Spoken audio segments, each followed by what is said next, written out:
And that's it started. Hello, you're listening to, forgot the name of my own podcast there. Don't listen to this. Podcast all about 1,001 albums to listen to before you die, or allegedly should. I'm your host, Ewan Gleadow. I'm a journalist of at least a year's experience, writing about music for Cult Following, Clapper, Geek Show, Daily Star, etc., etc. And I'm joined by, today, a very, very special guest in the sense that I've known you for about 3 years. I wouldn't say special. That's special. It's Jason Button. Hello. Do you want to tell people what you do?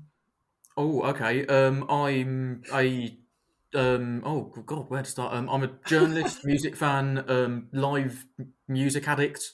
Been writing for best part of 10 years now, mainly about sport. Bit of music in there as well, bit of culture stuff as well. So yeah. Well, I mean, no need to show off. It's the only thing I've got going for me. It's fine. Yeah, the writing. Yeah, it's same here. Yeah, and that's dwindling at best with my wrist status. What have you been listening to recently? What albums have you been having on the go recently? Yeah. I'll tell you what. I'm normally a proper album listener. I'm the sort of person who goes through stuff from start to finish. Yeah. But of late, I've really not. Oh. Like, for whatever reason, I think because I was at Kendall Called-In. I'm not sure how well this is going to be timed or how it's going to be put out. But I was at Kendall Called-In a couple of weeks ago, and so I've basically just had best of the Wombats sort of thing, basically. That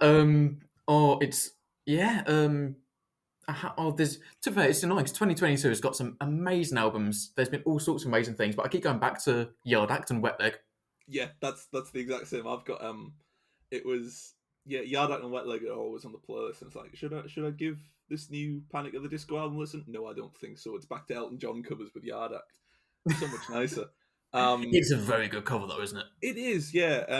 Tiny Dancer, what a song, but something about Ward James from Yard Act doing it. Is his name James? I feel like it's James. Yeah. James, with a strong Yorkshire accent. Yeah, I'd better figure it out. I'm off to see them in November, but big up the student unions.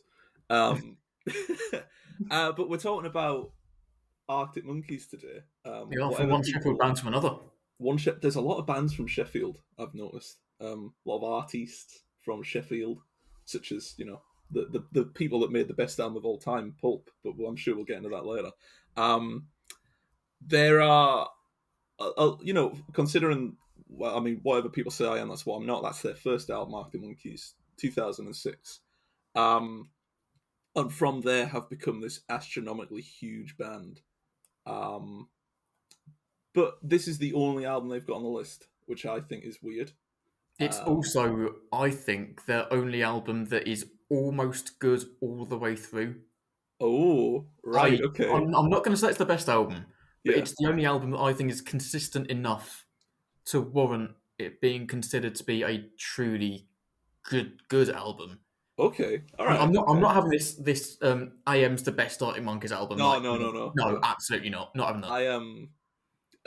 I think AM, like a couple of the tracks on here, which I'm sure we'll talk about further down the line, is they've kind of been tainted by club culture. Yes, absolutely. But in a way, and again, I'm sure we'll get into this, but it kind of fits why it's become part of this culture sort of thing, I guess. Well, absolutely, yeah. And I suppose that the real impact of this album is that it does feel like a nightclub going off in your ears. But have you got any memories of this album? I know we spoke briefly about it before we started, because I know where my memories are with this album. It's going to sound kind of blasphemous for me to say this, but I only listened to this album for the first time in full in, I think it was 2017. Yeah. Like, I was not a fan of Arctic Monkeys for a long time. I knew that for them. Busy listening to Weezer. Oh, of course. But yeah, it was my main first memories of this album were the singles being played on Radio 1 back in like 2006-7 sort of time. And really? that's basically it. And I heard other than the singles, I had very little from it until 2016 when I went to uni. Yeah, because this was 2006, yeah. I wasn't old enough to have thoughts back then. So I barely was. Yeah. Well, still are. Yeah. Yeah, a lot of Arctic Monkeys, and I mean a lot of Arctic Monkeys, is solely tied to university, which I'm sure it is for a lot of people because it's sort of our generation that grew up at uni by the time Arctic Monkeys had exploded. It was like by the time I got to uni, I think Tranquility Base had just released, Because which that obviously was that's 2017, wasn't it? 2017, 2018, yeah. Yeah. Obviously that one's not going to get played in the clubs, which is a damned shame because the It Ultra is. It's Cheese a is shame the because there's some very good songs on there. Ultra Cheese is the best song Arctic Monkeys have ever done. I'm saying that now. It's That's the worst. It's the worst song on the album by quite a way. It's. it. I, Really, I was so when they released the track listing, I was so excited to be like, oh, there's a song called the Ultra Cheese. Here we go, and it's and it's dire. It's brilliant. absolutely horrific. It's so good. It's still got pictures of friends on the wall as a perfect song opener with a bit of piano, lovely, back of the net. Um, but no, obviously, I suppose the biggest one is "Bet You Look Good on the Dance Floor" because Aram at Indie would always play that at some point in the Yeah, evening. In between me staggering up the stairs to request Disco 2000 and fumbling back down them. Um, one particular moment I remember Arctic Monkeys for in indie specifically was I was dancing with a girl I'd been seeing at the time, and she asked me who this was halfway through a song. And I'm not going to badger someone for not knowing an artist, but it's kind of universal at this point that yeah. everyone I'm not knows. one to gatekeep at all, No, no, but but it's one of those songs that like for people of our age, it's just kind of like it was just always there in a way. yeah, it's kind of It's like the yeah, crap jokes that people make about Mr. Brightside. it is. It's but at least Bet You Look Good on the Dance Floor is really good. Um, Exactly. that's the thing, and I suppose that gives us a nice bridge into the impact of the album. Is that Arctic Monkeys on the debut managed to what I think is make the only album that successfully captures not just the nightclub aesthetic, but the before and after of it, the actual going out and the actual trying to get It's the home. whole culture of British nights out, if you like, isn't it? It's Yeah, the because there's everything from trees to getting a taxi back when you're half kiting at 4 a.m. that sort of yeah. thing, and everything in It's between. it's what was it? I've got it written down, but I'm going to be very unprofessional and just search for it now. Um, I think there's a song in there that's on about taxi ranks, and there's a fight at a Yes, taxi rank. red light Red light, yeah, indicates doors are secured. Yeah, yeah, and it's those little moments, those little pepperins of detail that make Arctic Monkeys' first album. This is a debut album of this quality, unbelievable. But it's what makes it so sophisticated and so specific and regionally powerful. And it's not something they got onto ever again, I don't think. But yeah. It's the sort of thing where I think there's a lot of bands who try and recreate this sort of album, and it yeah, just doesn't there work because is. you can tell that they've not experienced that in the last 15 years. Like Yeah, it's exactly so that. tough Yeah, to do that. So in a way, fair play to because then that was one of my criticisms is that they only wrote what they knew on this album. yeah. That was like my one thing. It was very kind of one dimensional, if you like. It is. Yeah, But it's. I let's suppose the face it, offset of that. if you're 17, 18, living in Sheffield Yeah, without much cash, then that's what you know. Then that's what you can write about. yeah, absolutely. And I suppose it's their one writing line is something that we entertained ourselves with for 3 years at uni. So I suppose Yeah, the that's trade off isn't and the so bad. rest. To be fair, and the rest. I mentioned to you before we started that I had an insert to read from the actual book of 1001 Albums from Robert Dimery and his collection of journalisms. Um, and I'm going to read that now because I do want to see what you think about it. Just for a bit of context, like I did with the previous episode. Um, 2006, Arctic Monkeys released Whatever People Say I Am. That's What I'm Not. It was branded in genre-wise indie rock and garage rock revival. Yeah, sure. Yeah, pretty much. Alex Turner on vocals, Jamie Cook on guitar, Andy Nicholson on bass, and Matt Helders on drums. Andy Nicholson's only album with the band. Um, Yes, he left due to was it touring stress? I think he I did, think yeah. after the first And album, yeah. he's been doing some interesting projects since then, but his Wikipedia page hasn't been updated since 2013, so neither's mine. Um, a YouTube. So I was listening to Suck It and See before we started this because that's the one I find the least love for, but it's been improving as I've gone on. And someone left a comment on Brick by Brick that said Arctic Monkeys really do sing about bricks more than any other band, and I suppose that's the best description for them. They do really like singing about bricks. Um, But as far as the insert It's weird. goes, They're the sort of band where like those jokes can be made, but in a way, trying to like bring it back, it's kind of like they like if you look at some of the lyrics, it like descriptively, it's like really well done for someone of Alex Turner's age. oh yeah, it's And considering as well, before they started doing songs with lyrics, a lot of what yeah, they did was just instrumental. it's I'm always scared of young artists that can write that well because I just that they're going to get better. It's like Mm. I think lyrically speaking, Alex Turner's probably one of the most interesting. I wouldn't say he's one of the best, but he's very interesting on a sense of all right, no need to write that much good stuff so early on. It's like pace yourself. Richard Hawley took 40 years to do this. Let's cool your jets. Um, but the insert, which was written by one of the journalists in that book, read, racing to the top of the charts on a wave of pure attitude and self-belief. The Arctic Monkeys. I'm just going to pause there. They have written the Arctic Monkeys. I know that it's just It's a Arctic good start, Monkeys. that. We both know, having written about Arctic Monkeys before, it's just Arctic Monkeys, not the Arctic Monkeys. But what can you do for a book that has The Strokes is this it on the cover? So we will move on. The Arctic Monkeys had the biggest impact on British music since Oasis snarled their way to number one a decade previously. Sheffield born and bred, the band referenced hometown landmarks and characters in the broadest local accents heard on the radio for ages. Building on their fierce local following, the Monkeys created a wave of online support on MySpace, offering free content to the masses across the web and harnessing the site's immense promotional power for the first time. The result was the headline-grabbing smash hit number one single, I Bet You Look Good on the Dance Floor. The wry mocking lyrics sounded so confident that some suggested the hand of Svengali arch pranksters the KLF were mooted was involved. That's just a word sandwich, but I think I also like that he said the Arctic Monkeys and the Monkeys, and not the referenced Monkeys. Arctic Monkeys at all. That's the thing. It's like the Monkeys is in Daydream As in Believer. Hey Hey with Monkeys. I hope so. I'd love to hear them do a cover of "I Bet You Look Good on the Dance Floor." Just someone in the background with a tambourine going, "Yeah, brilliant." One more paragraph for us to power on through. Go for it. Whatever people say I am, its title a reference to a line from era-defining 60s film Billy Liar, debuted at number one, became the fastest-selling UK debut album ever, and won the UK's Mercury Prize. Fueled by the same taut teenage riffing that made the Undertones minor legends decades before, the music was rooted firmly in everyday life.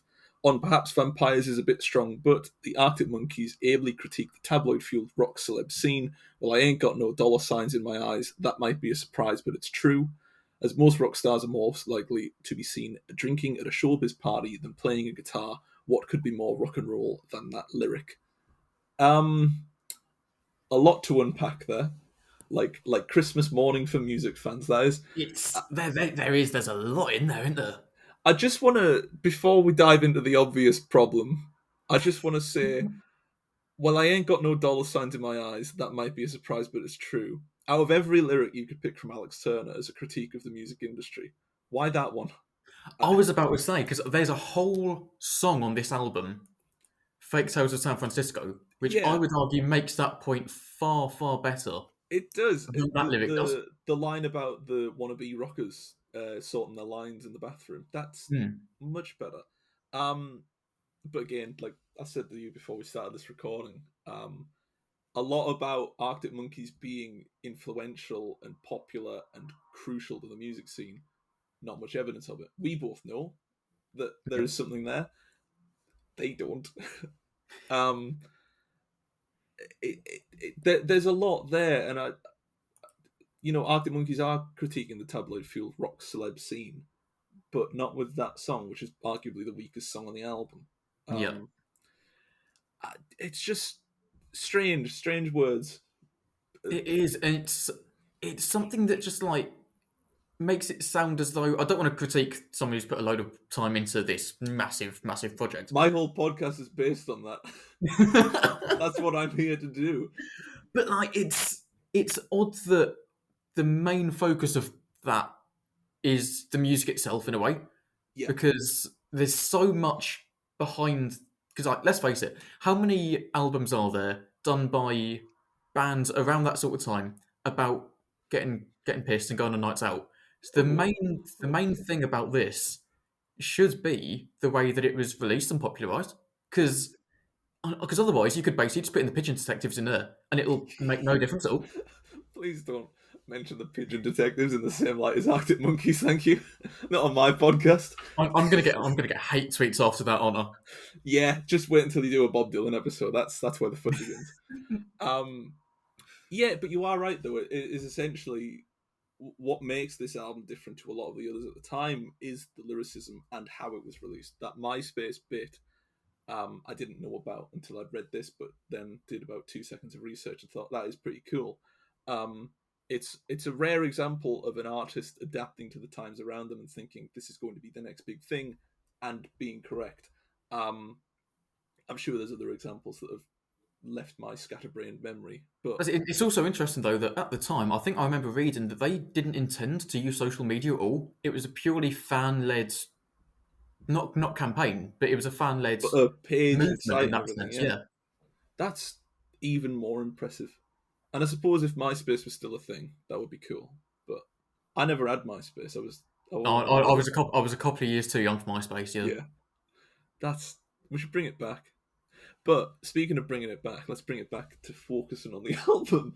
Um, the impact of the album, I suppose we should get out of the way because I think it's difficult to talk about albums that this album is 16 years old.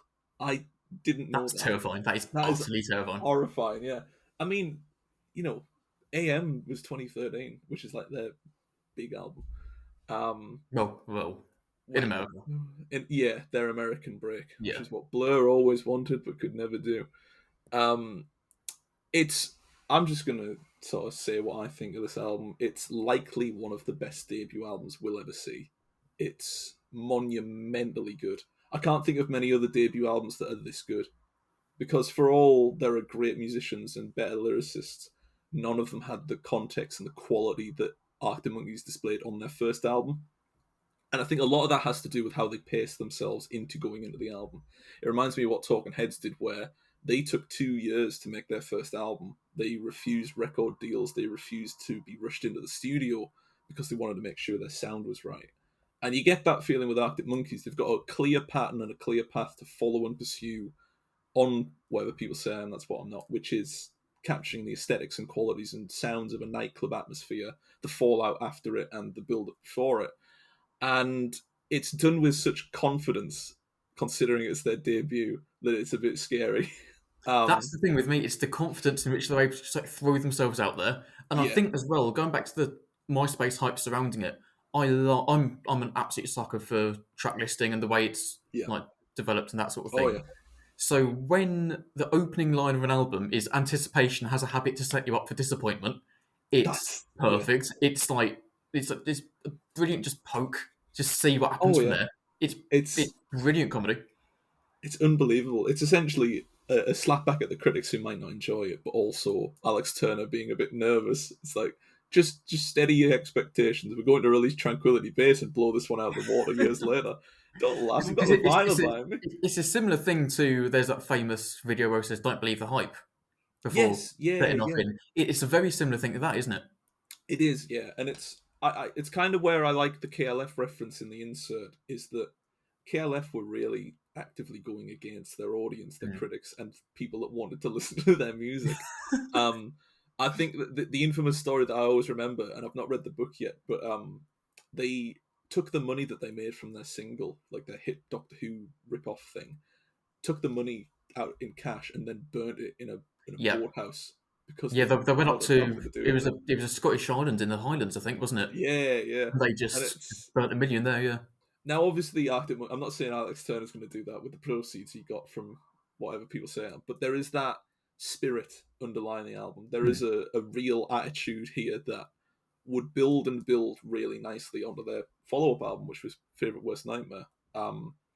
It's only here though that you can find colloquial, regionally specific lines, and I do like that a lot because there's a real fine art to making regional locations something that other people can adapt to and link up with, and you can find that in the mood of it as well, which is essentially fly on the wall, drink and pub culture. Um, specific to the experiences of Alex Turner, but it turns out those specific experiences happen everywhere. That's the thing, because it's like obviously you have like big cities around for nights out, Sheffield, Newcastle, that sort of thing. But Yeah. at the end of the day, it's a club's a club. But once you're in those four walls, the Oh yeah. same music's gonna be playing up and down the country. Well, that's the thing, isn't it? Unless you're at indie and you get to like 3 a.m, they start playing Sound and Vision, which is just always my favorite part of the night. Yeah, but you're right. It's sort of there's a glamorization of pub culture in the indie music scene that Arctic Monkeys really specified and lighted. Essentially, it's they put the match burning underneath it. Was all these musics, all these musics and sounds that came from All of that the musics. all of the music. Well, put it this way, right? Apart from, I mean, when we went to indie, apart from like the occasional Sam Fender track, you're getting the Wombats, you're getting Teenage Dirtbag, you're getting all the songs that are going to be played up and down the country. Yeah. And it's an amazing untruth, the fact that people can listen to that in the clubs and enjoy themselves and think this is specific to me and us in a region that is far, far away from somewhere like Brighton. But Brighton, all the way down on the other side of the country, is playing Teenage Dirtbag. They're not playing Sam Fender though, not yet. But they're Give it playing time. the same tracks up and down. Mm. Oasis, Pulp, Blur, Sway. They're all playing the same songs, and everybody around the country thinks this is specific to this location. You can't get this anywhere else, and it's like you can. I've been to Welly and Hull. A lot of stairs in that place, but But I say, yeah, that's things like 42s in Manchester has this massive hype around it being like, oh, it's the indie nightclub sort of thing, yeah, and it's like it's one of many indie nightclubs in that part of Manchester alone because it's Manchester. yeah, and I think it's thank God Newcastle hasn't had a massive indie pop band from this era, because otherwise we would not hear the end of it. I'm so, in a way I'm pleased that I completely missed out on the Maximo Park kind Oh of yeah, era, because that would have been hell. obsessive, I think.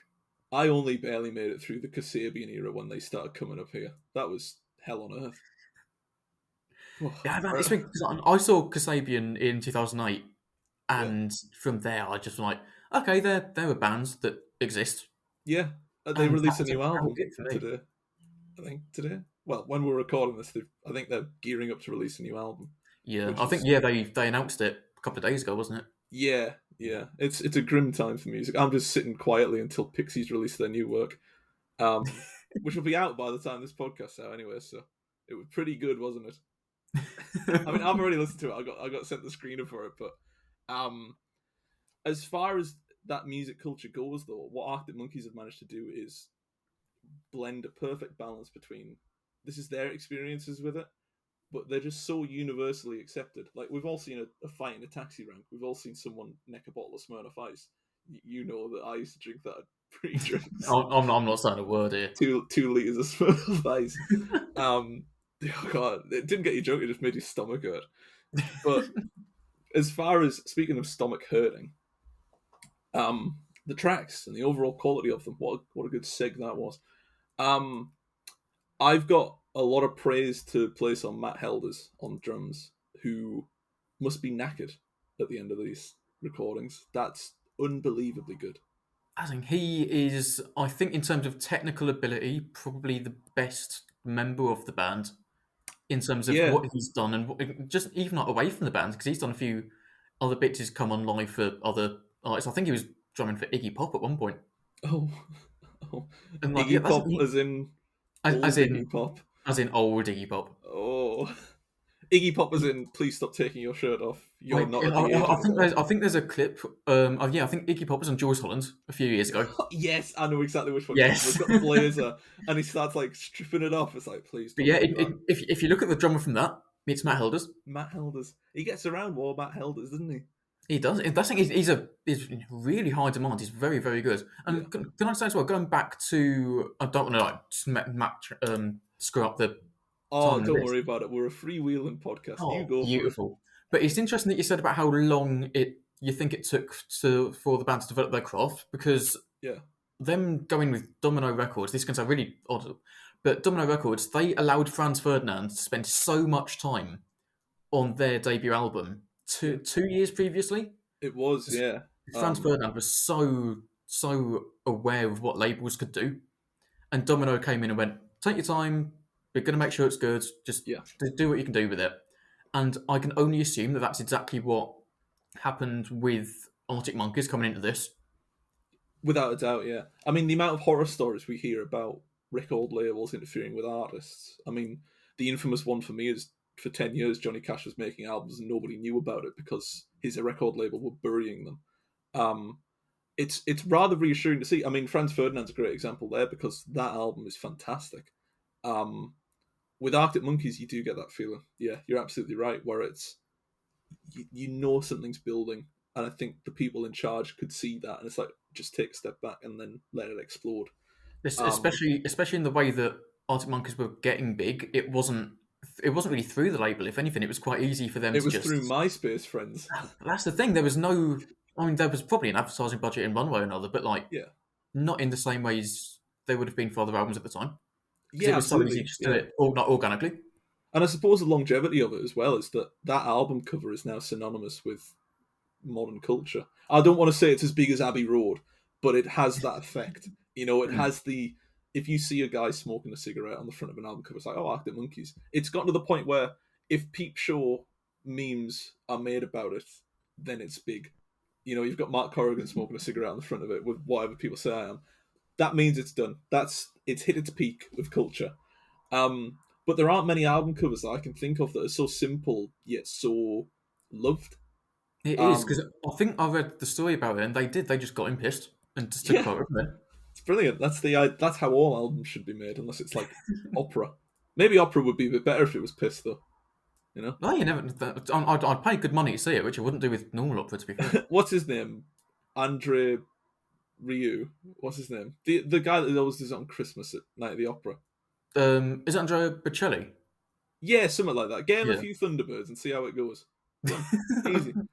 Um, I suppose the overall quality of the album sort of bleeds in from a certain few tracks because there are, like you said at the start of this, it's the most consistent the band have got, but there are still a few little dips. Oh, massively. Nothing, Yeah. nothing too incredibly like, oh, what is this? When I remember when I first listened to it, I wasn't particularly convinced by Riot Van or the Vampires song, and Yeah, I think Riot Van needed to be there because it's a good after having breaker. so many, it's because the start of that album is relentless. It's pretty heavy, yeah. Because like View from the Afternoon slaps you around the face straight away. And rightly so because it Oh, does. that's the thing. It's a brilliant. It's Yeah, probably Arctic Monkeys' best album opener. yeah. Okay, I'll agree with that. Yeah. Actually, what was it on? What's favorite worst nightmares opening? That's not. It's not. Ooh. It's not Brainstorm because if it's Brainstorm, I'm afraid it's curtains for you. I don't know. I'm trying to find it now. It's either Brainstorm or 505. Um. No, 505 is later on, isn't it? Oh, it is Brainstorm. Okay. All right. I mean, all right. So whatever people say, I'm the second best album opener of the Arctic Monkeys. That's fantastic. Really well done, lads. I think what you do have though is actually, you know what? Looking at my ratings for favorite worst nightmare though, and comparing them with what people say I am, their opening three tracks are always their most important. Yeah. They set the mood so well. Once people are invested, it's like, oh fuck me, my brain's up and awake now, and I'm intent on listening. That's when they can start calming it down. I mean, Dancing Shoes isn't quite the calmest song, It's but not. It's kind of a transition sort of yeah, thing. it's a It's got transitionary more of period. a like it's got more of a rhythm to it because the View from the Afternoon is just brash and Yes, it doesn't really work in the same way as Dancing Shoes in a way. It's just yeah, absolutely, yeah. it's much more just it's just relentless. You go from View in the Afternoon straight into Bet You Look Good on the Dance Floor, which has a BPM faster than my heart rate, and it's glorious. I remember trying to perfect that on Guitar Hero, and I could never do it, and it still haunts me to this day. Um, but you go from View in the Afternoon, Bet You Look on the Dance Floor, and then the third track, Fake Tales of San Francisco. There's your big three of heavy hitting, really fast paced, get people waking up and moving. It's like, oh my god, if I don't take this out, my ears are going to start bleeding, but in a good way. And That's then you with go, yeah, because with Fake Tales of San Francisco, it's weird because it starts in a more like standard sort of rhythm, and then yeah, by the end, it's exactly as brash as Good on the Dance Floor, View from the yeah. Afternoon. It is again. It's just huge. It's huge, and as well as that, it's the album pleaser variety that I Mm. really feel quite fond for, because everybody knows Arctic Monkeys can do singles really well, but their album work is stunning. It's, I think if you asked an average person for an Arctic Monkeys song, like if I asked my mate who didn't particularly like Arctic Monkeys, it's like what's their songs? I bet you look good on the dance floor, Brian Storm, and then something from AM, which is great, but they're a lot deeper a band than I thought they were, and I think listening to their album work really personified that for me. It was what was it? It was that bridge between red light indicates doors are secured, and then you've got something like a certain romance to cap off the album, and it's like Mm. these are lovely inclusions. These are really strong tracks. They're not. I bet you look good on the dance floor, but they're not Riot Van. So it's a nice little bridge. That's it. It's. I think I said before that I love a like, perfectly set track list, Yeah, and I've got it in front of me here, and I don't. I think maybe if you had Mardy Bum a little bit further down, but then yeah, in a way you've kind of because Right Van and Mardy Bum are the two slower songs on yeah, the album. I think if Mardy Bum was further down, it might work a bit better. I hate. I really dislike albums that finish on the only two slow songs on the album. yeah. That's a cop out of people who are going to stay around for the faster stuff. Have some faith and a bit of confidence in your slow material. Get That's that it, crammed in. it's the one thing that I have against again. Oh God, what did you expect from the vaccines? Oh Their yeah, yeah, debut because yeah, they like the two slow songs in there are fantastic, yeah. but they're stuck at the end. Like give them a bit of room. I think that's the one thing you can say about Arctic Monkeys, though, is that regardless of the quality of their album, is that they were extremely confident with such a debut. Um, I think it's a matter of right place, right time for them as well, because Mm.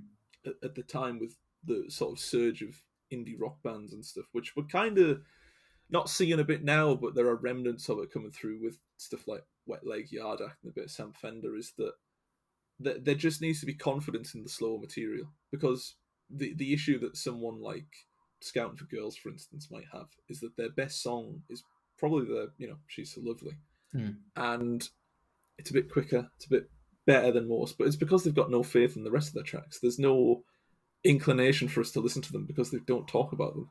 And as But someone who's seen Scouting for Girls live, there's no inclination to see them live either. At all. I, I saw them. They were touring Newcastle, but I'm leaving the country to get away from them. So I that see, it happens to us. because they played the air show in Sunderland. I think it was Oh yeah, 2019. yeah. There was them on the Saturday and Sophie Ellis Bextor on the Sunday. Sophie Ellis Bextor was fantastic. Of I course, think that's only because they were so bad. really. I think they Oh, did. they were Oh, horrible. what you call them? The one that's in Durham as well. They sometimes do that when Oh, Madness aren't Hardwick. available. Yeah, yeah, Hardwick Yeah. Live. They'll do that if Madness aren't available. But other than that, I'm not asked, and rightly so. It's either that's it. It's like Hardwick Live either have Madness, Maddox, or a Push Scouting for Girls. I think Yeah. they got Stereophonics this year because all three are unavailable. Again, Stereophonics awful live band. Yeah. Oh, again, saw them at Kendall Calling a couple of weeks ago. Done just bland. Oh So yeah, I bland. remember you saying, yeah. It was Have you ever seen Arctic Monkeys live? That's I've the not. other one. I've not. I've heard that they are not not as good live as you'd expect them to be. Is Yeah. probably the best way to put it. I've been wanting to see them for a while, but it's kind of, you know what I'm like with gigs. Well, in Just that you haven't been to one, or that you didn't go to one before COVID, basically. excuse me, Elvis Costello was on the cusp of COVID. Yeah, I mean that shocked me, and it shocked a lot of people that I'd not actually been to a gig until I was 20. It shocked I'd me to be seen fair. I'd seen Toy Story and Ice at Utilita. Oh, Um, it's basically the same thing, that isn't it? it is, yeah, it's a real Atmos. Mm. But no, since then it's kind of like I've now got my little bucket list, but most of those are being ticked off by the end of this year. Mm. Yard Act and Bob Dylan, I'll do. There we go, done. But Arctic Monkeys, my brother's going to Leeds to see Arctic Monkeys. Got a weekend ticket. He didn't really care for music. His favorite album's by Outkast, so I don't know how he's going to manage that. But To be fair, Outcast have got one or two very good albums. they do. Stankonia is pretty good. I'll give them that. But as far as like the Monkeys go, yeah, like you said, live, I'm not really inclined to, when like people upload to YouTube like live clips of their tour and stuff. I'm not really inclined to watch it as much as I would be for someone like Richard Hawley or other bands from Sheffield that will not be named again. Not be named anymore. They've had their quota for this episode. They've gotten the band that are getting back together next year, and I'm buying tickets to about 5 of their concerts. It's remarkable how good they sound on their album, and I think the issue they've got is replicating that live is not an issue, but it's not interesting that much really. It'd be great to hear it live because the atmosphere and the music that comes from being in a live atmosphere is great. That's interesting. I've seen clips of Arctic Monkeys live, and the only songs where I genuinely think, okay, that'd be really good, are songs from this album and the second one. Yeah, because but is that not because it's the same mentality and the same atmosphere that you get at a club playing it out of a speaker set? I think what it is that it's closer to the mentality of the album itself, which in a way is what you've just alluded to, in that like it's everyone getting together, having a good time, getting pissed. Yeah, and it suits that. I think if I was going to hear Tranquility Base Hotel and Casino live, I'd want it to be in somewhere like the Sage in Gateshead. Yeah, like, it needs to down and properly appreciate it. The album needs to suit the venue. So it's whatever people say, and that's not what I'm not. That's an arena tour album. That is your big, obviously not at the time because who the fuck's Arctic Monkeys in 2006. But I will say there's a very, very good clip on YouTube of Arctic Monkeys playing in, I think it was 2005-06 time, at the Cluny in Newcastle, a place that we both hold very dear. It's a really good recording, actually. Fantastic. Oh, I still need to get myself to the Cluny. There was a spare ticket for Yardak going, and I couldn't go because I'd work the next day, but it looked brilliant. It's a really good. I was there last Friday for Swim Deep. It's really, really good. Yeah. It's I think my next. I mean, to put it in perspective, you're going to very cool gigs at the Cluny. My next gig is Don McLean at Sage Gateshead. That's all right, though. That's all right. Yeah, they turned up and said, "Hi, do you want tickets to Don McLean?" It was like, gave a quick check to see if he was still alive, and then said yes. Which is mad. But speaking of mad, whatever people say I am, that's what I'm not, is reportedly the fastest selling album in UK history. It moved 360,000 copies in its first week. That's what it is. I was reading the old 2006 Pitchfork review this morning. Yeah. And it said that it outsold the top 20 or the rest of the top 20 in its first day. Wow. Is there any examples of what was in the top 20? Because I imagine it's like Elton John's best of hits and stuff like that. I'll see if I can find it actually. One second. I'll plug the gap with just talking a bit about, because I suppose we'll move on to the legacy, because I feel strongly that whatever people say that's what I'm not, is a one-time experience for Arctic Monkeys. They would not replicate this blur of cultural experiences and colloquial terms again. AM does much the same as this, where it's sort of like, why do you only call me when you're high, or do I want to know? They capture the doubt of a night out, but they don't capture the real specifics, the location, the mentality, the feelings of it. And that's why I've always thought AM's a bit, not soulless, but a little unmoving. It's a little... Speaking of soulless, I found the top singles from them. Oh no. So, go on. At the time, it was That's My Goal by Shane Ward. All right, that's a great start. Yeah. Okay. JCB song by Nizlopi, which, to be fair, I have a very, very soft spot for. Yeah. Hung Up by Madonna, again, quite a good song. Okay, yeah. When I'm Gone by Eminem. Oh. Stuck With You by Pussycat Dolls, and my personal favourite, My Humps by Black Eyed Peas. Oh, My Humps by Black Eyed Peas haunts me to this day. It's you know those like primary school discos where they got like the ball, the flashlights, and like the CD player. We had 2 CDs.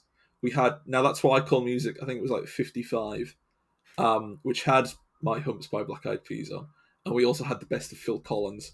So my disco days at primary school were You Can't Hurry Love, My Humps, Susudio, My Humps. Horrifying. Just real. I can't escape Phil Collins. He's been haunting me for years. He's not dead, yeah, but he's following me about. I was about to say Give It Time, but that sounds very threatening. Give It Time. He's finished his last tour. As far as the legacy of whatever people say that's what I'm not goes. What do you think? Is it something that people should sort of take note of? Is this an album It's that's really it's something that I think is two or threefold in terms of we've already mentioned the whole MySpace thing and how big that was at the time. I think that like looking at the last few months, songs like ABCD, EFU, and that sort of thing that are big through TikTok wouldn't. I don't think that would have been appreciated until maybe 2 or 3 years afterwards if it yeah wasn't for this album and the build up that came around Arctic Monkeys at the time. Secondly, it's a very like straightforward thing, but I think that this album reintroduced landfill indie to the UK. The yeah worst thing that could possibly happen because we've already mentioned the Pigeon Detectives. I don't want to give them a third shout, so I'm going to stop you there. just did The Fratellis, Razorlight, that sort of thing wouldn't yeah have been a thing. Even Stereophonics coming through with a few things like 2008, I don't think that would have happened without this album. Because if you look at those top singles at the time, it's crap. it is yeah. So are you saying that Arctic Monkeys are to blame for the wave of indie trash that we had to deal with and sift through and still do to Pretty this much. If, day? if it wasn't, I'll say this: if it wasn't for the Arctic Monkeys, oh no, Oh, you've done it now. I've done it. I've done it. If it I wasn't didn't for know you Arctic had Monkeys, inserts in the 1001 albums book. if it wasn't for Arctic Monkeys, we would have never had Generator by the Holloways. Oh, oh, I don't know how I Which feel about that. it sounds like it should be a bigger take than it is. Yeah, it's kind of like But yeah. certain genres we've managed to stop coming into this country, like like grunge. We've managed to batter it away by inventing our own sound. Um, Another one from Sheffield, Reverend and the Makers, would never have been a thing if it wasn't for oh this. yeah, it's the impact of Arctic Monkeys. Surprisingly, is mostly negative. So an impact nonetheless, but what they have impacted.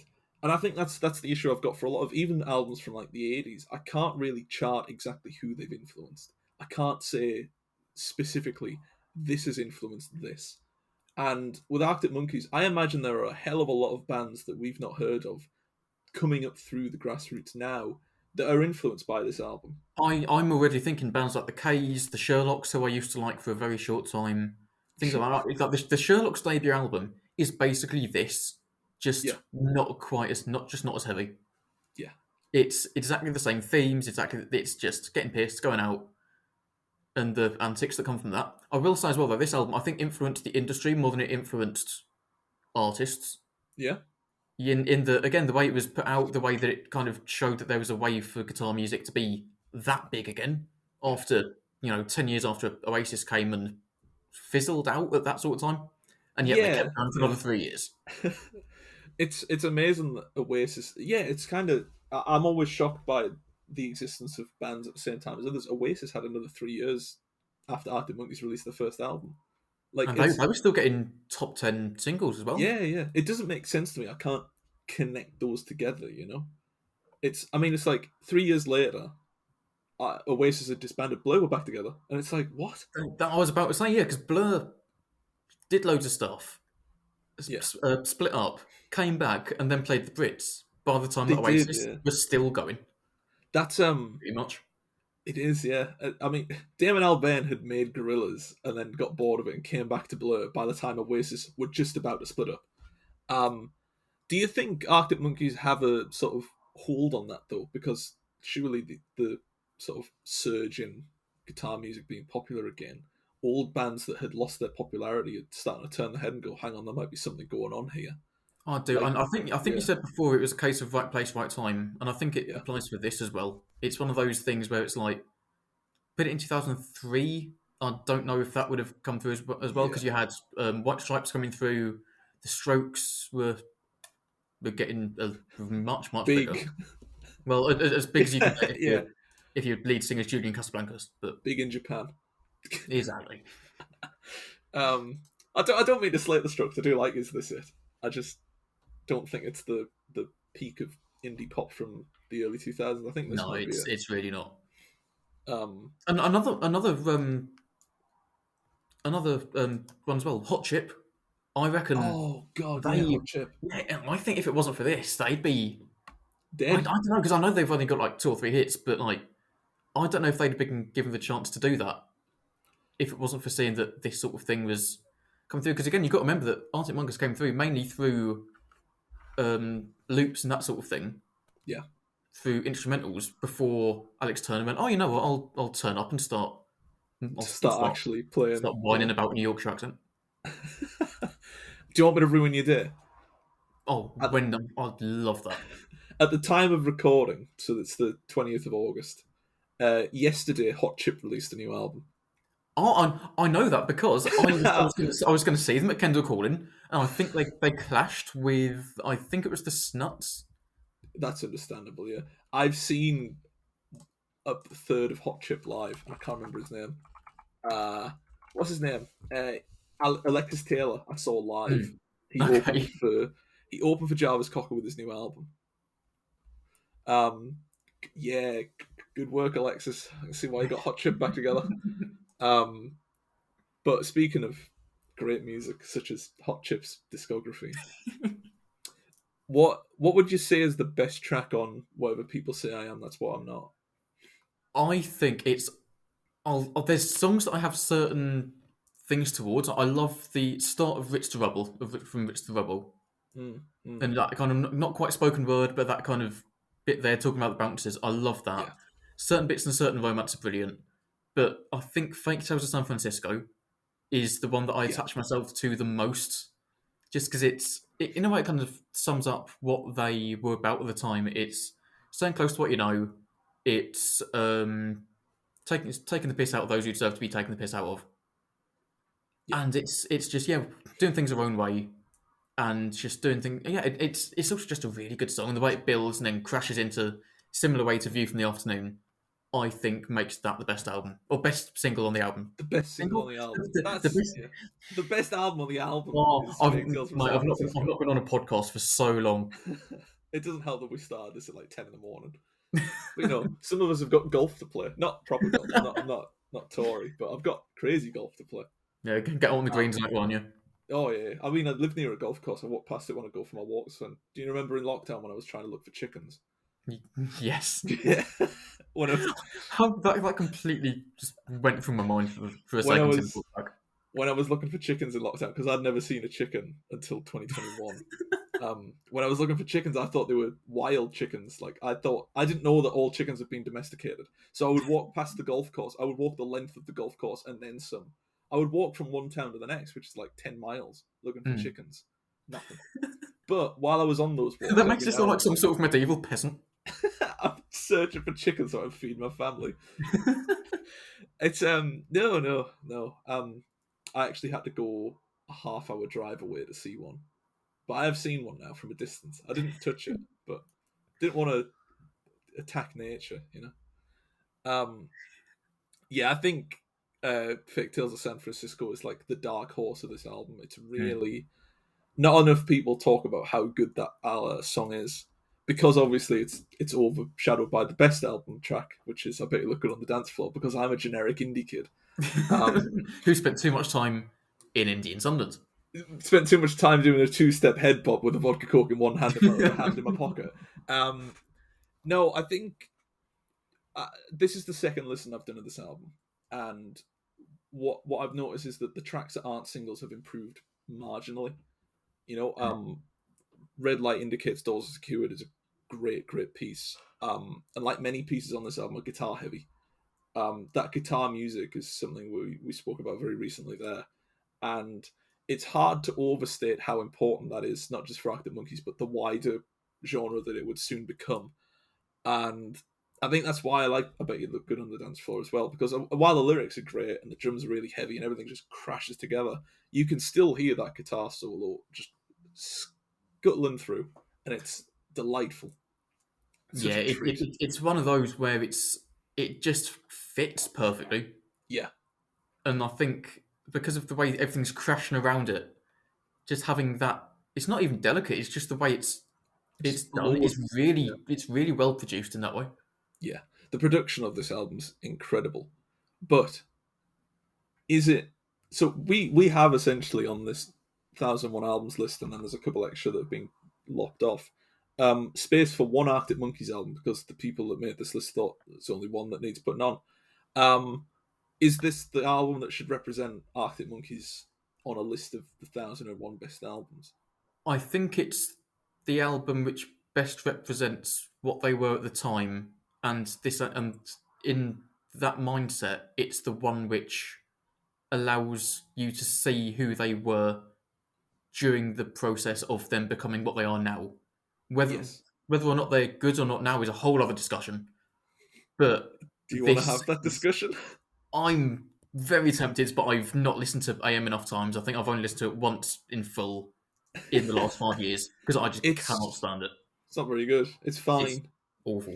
It's Yeah, it's not exactly like suck it and see levels of fine, but it's do I want to know is always gonna an Arabella as well, but very broad generics on that one.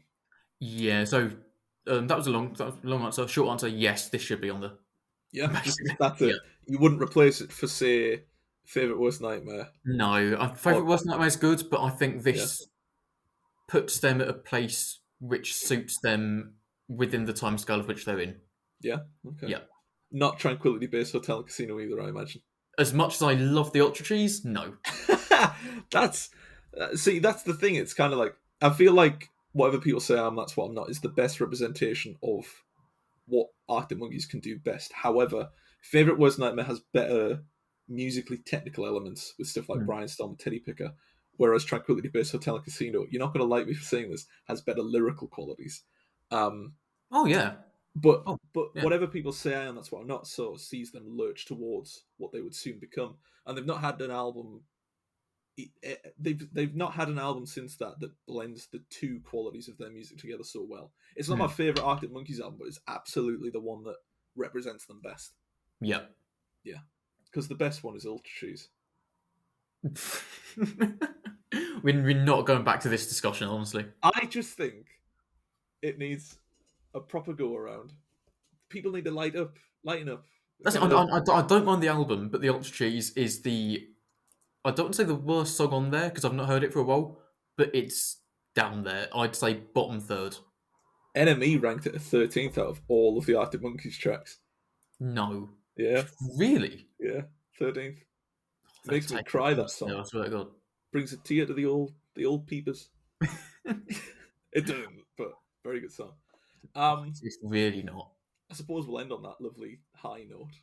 The Ultra Cheese being one of the greatest Arctic Monkey songs according to the minds of NME. Do you want to let people know where they can find your work and your Twitter and all that good Go on stuff? then. Give yourself a self plug. I live on Twitter basically. That is at JasonB_Journo. Anywhere else will just be fed over from there. Perfect. You can catch all the Ebbsfleet United scores on You Jason's can, Twitter. as they come in. Are they getting all right this season? Yeah. Well, it's weird. We're top of the table, haven't lost a game, but we finished our last game with 9 men and a midfielder in goal. That is what you want to see from a So football club. today we're playing today. We've got 2 of our best players out. We've got 1 goalkeeper. He's 38 years old. So yeah, I think things are looking okay. Yeah, two people absent, 38-year-old man. It does sound like a nightclub. So yeah, it reminds me of Gatsby's. One person yeah. that you'd never hear any songs playing from whatever people say I am. I once requested Oasis in there. I got a dirty look. Don't like Oasis. I just thought that was the colloquial, acceptable nightclub track. Yeah, but he goes to Creamfields, doesn't he? It's different there. Hey, if Chase and Status play Creamfields, I'm going. That's my guilty pleasure. I'd love to see Chase and Status, to be fair. Yeah, they did Newcastle a few years ago. They did. They played. Do you remember when it was that first summer of lockdown, and there was that big. Yes, yeah. They did that, didn't they? And you could sit in a cattle pen. Yeah, you could be penned in like animals. Because I saw Frank Turner then. Yeah, you did. Sam Fender played then as well when he had one album. And I'm 99% sure Chase and Status did a set as well. It sounds about right, doesn't it? Yeah. But until I get to Chase and Status, people can find me on Twitter at Ewan Gleadow, EWANGLEADOW, because apparently my name's very difficult to spell, according to my postman. And you can also find my writing on Cult Following, Clapper, Geek Show, Daily Star, a couple other places, Newcastle World as well. It's It's always nice to write about music for them. But that's it. Thank you very much for listening. Stick around for more awful album takes from me and a variety of guests that have got to put up with that. So I think that's 3 down. But there's still over 1,000 to go. Well, So, no, there's not over 1,000 if there's 1,001 albums. No. So there's like 47 extra that were Oh, of removed course, from the yeah. list. I know where I'm at. Okay. I think there's 1,000. Me trying to be clever, never mind. I'll be dead by the time I finish this list. I think I'll make it to about 30. What, before you get bored? Yeah, pretty much. Yeah. Speaking of getting bored, let's end the episode there.